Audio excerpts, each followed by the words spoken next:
Hello, as we think about heading back in the autumn, I want to raise the question of how we can use blended learning methods to avoid double teaching and the crushing workloads that are going to happen by trying to manage new things in an old way. I'd like to think a little bit about economics, the cost of teaching, a little bit about module design as a design challenge rather than a protocol process, and then I'd like to think a little bit about what we can simplify in order to make progress. So already some stuff up there on my YouTube channel about getting started this autumn, and I'll be referring to some of those as we go through. So some very basic economics. What does it cost to educate a student for every credit they earn for every module that they can take at your institution?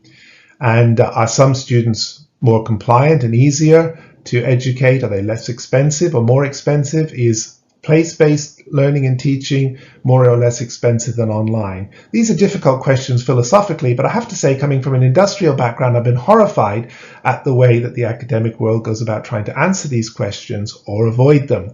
And also, I'm really skeptical about whether anybody is on top of this because, and this is a problem that industry faced in the last quarter of the last century, so much of what happens may or may not be delivering value. And it's not just a case of counting what you do, it's a case of trying to work out what adds real value.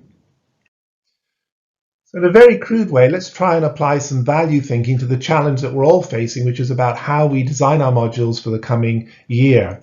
And the question has changed, because it used to be something about taking what we always did and putting in some new content or a new academic to teach it or a new group of graduate teaching associates and using normal methods. It's now a radically different question. It's about trying to deliver something like what we used to deliver, but we're delivering it to students whose expectations we haven't really fathomed yet and using technology that we're still struggling with. It was possible to do the first question, but it was getting less flexible and harder because of the bureaucratic levels, and it was particularly becoming difficult to change things quickly.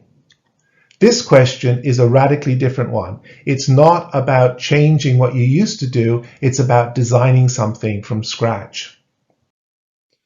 To make progress, you're going to have to simplify, and one of the things I'm suggesting is that you use a simple model. I've suggested a three-phase model there, and there's some online materials for you, and a set of 5 simple rules. Number 1, get the red and the blue stuff done before term begins and allow your students to make a sprint start. Secondly, avoid any form of double teaching if you can. Thirdly, learn how your VLE works. It's your friend if you really understand it. And learn how to track students, what they're doing, when they're doing it, stuff that they're doing in person, all of their results. Learn to use those facilities. And my big learning exercise over the last few years was that the better you can set up at the start what you want to track for your module, the more in control you can be. Track your own time offline, anything that you do on your own or that your colleagues and you do. Student-facing activity, the most expensive and the most valuable, and remedial activity, which is frantically expensive, and it's to do with everything from clarifications through to firefighting and resits, and is often poorly connected. Where you can, work to minimize remedial, maximize student-facing.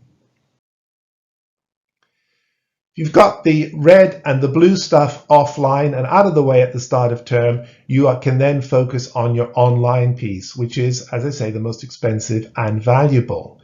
Try, if you can, to build that up over the first few weeks so that you bought yourself a little bit of time to get going.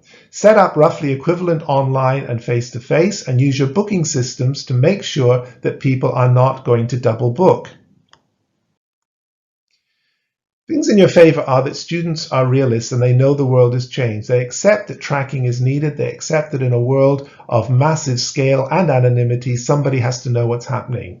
They accept the need to book slots, whether it is in a socially distant seminar room or online in a limited space seminar. They accept that there is a huge opportunity for learning for themselves, and this can be the really exciting sell if you can get it right, because it's a lot of fun. Having your own facts and figures gives you a better voice when it comes to departmental discussions, and you'll be surprised at how fast you become an expert. So, if you want to chat, I'm available. Enjoy.